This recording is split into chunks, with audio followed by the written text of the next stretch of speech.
تكونسونطرا معايا حيت هذا الفيديو مهم بزاف وغادي يختصر عليك 5 سنين ديال الطريق ولا اكثر، حيت ما باغيينكش تعرف هذا الشيء. بخلاصه كاينين بزاف ديال الخدامين اللي ماتوا وكاين اللي قريب يتمسح لهم الاثار، حيت العالم غادي في تقدم وكاينين المهن عاد كتولد وهي المستقبل، ولكن ما كيبغيوش ولاد الشعب يعرفوها حيت كيحتكروها غير صحاب النفوذ. تصنت ليا مزيان، هنا كاينين 5 ديال المهن اللي هي مهن مستقبليه، سواء مازال كتقرا ولا خدام كاع. المهم خليك مع الفيديو وشوف الدومين اللي غادي يناسبك وما تنسانيش من الدعوه ديال الخير.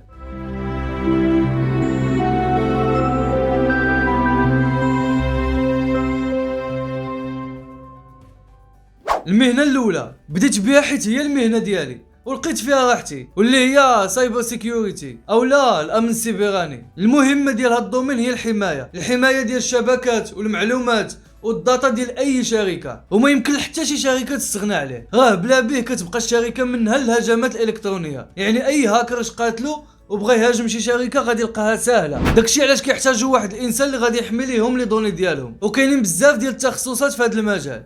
يكفي تي الانتباه ديالك هذا المجال وغادي تمشي دير شويه ديال لي ريشيرش وتقلب وغادي تلقى المجالات مفصلين كل واحد شنو كيعني. بالنسبه للمجال ديالي هو اخصائي في امن الشبكات، وهذا الشيء هذا بدبلوم ديال او اف بي بي تي ريزو انفورماتيك وزوج ديال لي سيرتيفيكا من سيسكو هي اكبر شركه في العالم في هادشي ديال الشبكات ديال الريزو بصفه عامه، من لي كابل حتى لي روتور حتى البارفو حتى لاي حاجه تخيلتيها في هذا المجال. ثاني مهنه وباش ما نبعدوش بزاف حتى هي في المجال التكنولوجي واللي كل شيء فيتسامع بها، اللي هي البرمجه او لا بروغراماسيون. واكبر دليل على انها المهنه ديال الوقت وديال المستقبل هي بزاف ديال الاصدقاء ديالي بدينا مجموعين وكاملين قدروا يخدموا.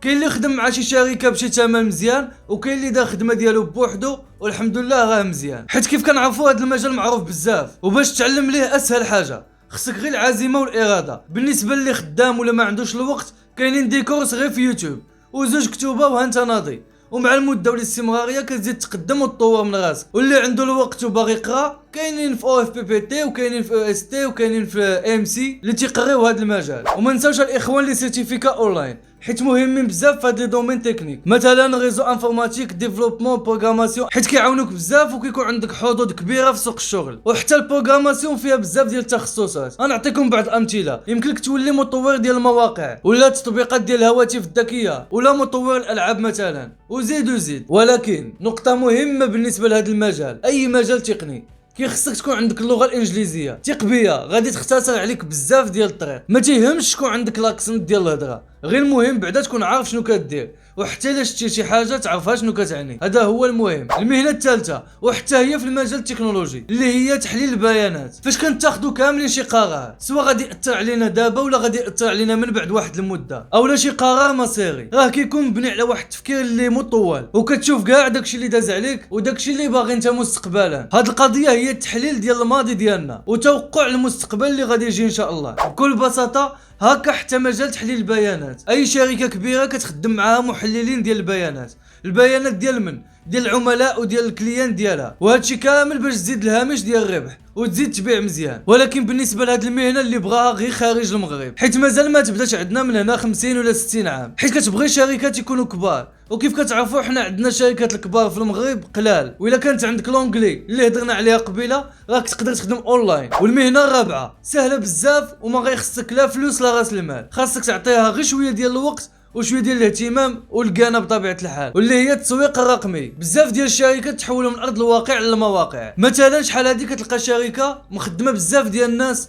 كيفرقوا الوراق ديالها لي زافيش ديالها، يعني بغا غادي يديروا لها اشهار في ديك البلاصه. شحال من مره كتكون غادي وتيتعرض لك شي واحد ولا شي وحده تيقول خويا ها ورقه. دابا ديك الخدمه اللي غادي يديروها 20 واحد غيمشيو كيفرقوا الوراق يقدر يديرها غير واحد ويقدر تكون النتيجه احسن دوك ال20. والحاجه اللي مزيانه في هذا المجال هي انه تخدم بها مزيان في المغرب، حيت كاين خصص كبير ومن هنا لقدام عاد غادي تزهق. وبالنسبه لكيفاش كيخدم كاينين بزاف ديال التخصصات ولكن ساهلين، يعني من الاحسن تجمعهم كاملين ويكون عندك افونتاج كبير. مثلا كونتنت ماركتينغ او لا سيو او لا ادز. غنبداو بالسيو. سيو هو الاختصار نتاع سيرش انجين اوبتيمايزيشن، والخدمه ديالو هي فاش كتعرف محركات البحث كيفاش خدامين، وفاش كيبحثوا الناس على شي برودوي اللي كتسوق ليه انت كيطلع لهم هو الاول. دابا ندوزو الادز فيه بزاف، فيه فيسبوك ادز، جوجل ادز، يوتيوب ادز، بزاف اي حاجه حداها ادز. وهو فاش كيطلع لك شي اشهار ديال شي منتوج وانت كتسرى سوا فيسبوك ولا انستغرام ولا دخلتي لجوجل، وكتكون في ديك اللعيبه ديال سبونسوريزي وكانت ماركتينغ ولا تسويق بالمحتوى. هو مثلا فاش نتوما كتشوفوا هذا الفيديو وكنوض كنقول لكم ها واحد اللعيبه سميتها 1 اكس بيت،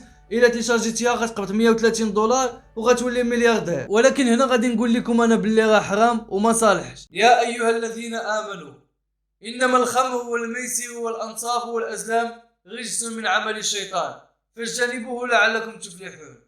صدق الله العظيم. اسمع مزيان، هاد المهن وهاد لي دومين فيهم خصاص كبير وكبير بزاف، وتقدر تخدم في المغرب اولا خارج المغرب. وباش تولي قادر تخدم اي خدمه من هادو غادي خصك غير شويه ديال الوقت والعزيمه ولونجلي. دابا غادي نجيو للمهنه الخامسه واللي هي المستقبل الاكيد ديال العالم والمستقبل ديال المغرب خصوصا، والتوجه ديالو غادي ليها ديريكت، واللي هي مجال الطاقات المتجدده. 2016 دشن محمد السادس مشروع نور اللي كاين في رزازات، ولكن للاسف خدموا فيه 90% ديال الالمان و10% ديال المغاربه، والتماره كامله كانت من نصيب المغاربه. اما داكشي التقني والهندسه كان من نصيب الالمان. ولكن حاجه مزيانه هو انه هذا غير مشروع ما بين 110 ديال المشاريع في المغرب وكاملين في هذا المجال الطاقات المتجدده. اضيف لي معلوماتي، المغرب ضارب الحساب ديالو انه في 2030 غادي يوصل 52% ديال الطاقه الكهربائيه ديالو كامله من مصادر الطاقه المتجدده، بحال الطاقه الشمسيه والريحيه والمائيه، وما يبقاش معتمد على الوقود الاحفوري. وهذا الشيء راه في العالم كامل. ما يمكنش هذه المده اللي دازت وانت دايز في الفيسبوك ولا انستغرام ولا يوتيوب ولا اي موقع وما سمعتيش شي موضوع ولا ما شفتيش شي موضوع كيهضر على البيئه او التغير المناخي. راه العالم نايض فيه صداع على هذه القضيه، حيت كاينين مشاكل كتهدد مستقبل البشريه كاملين، والعالم كامل باغي يلتجئ للطاقات المتجدده اولا نقولوا الطاقات النظيفه. داكشي علاش هذا الدومين فيه خصاص كبير بزاف، ومن هنا لقدام غادي يزيد هذا الخصاص. يعني محتاجين الناس اللي غيخدموا في هذا المجال. ولكن حتى هو فيه مشكل، حيت في المغرب ما تقدرش تقراه في اي مدينه، كاين فقط غير 3 ديال المدن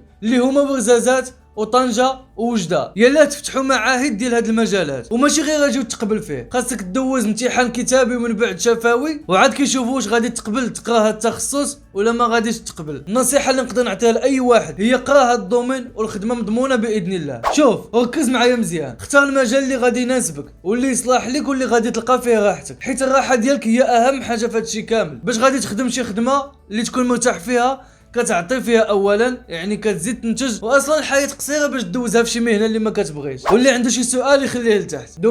دمتم سالمين.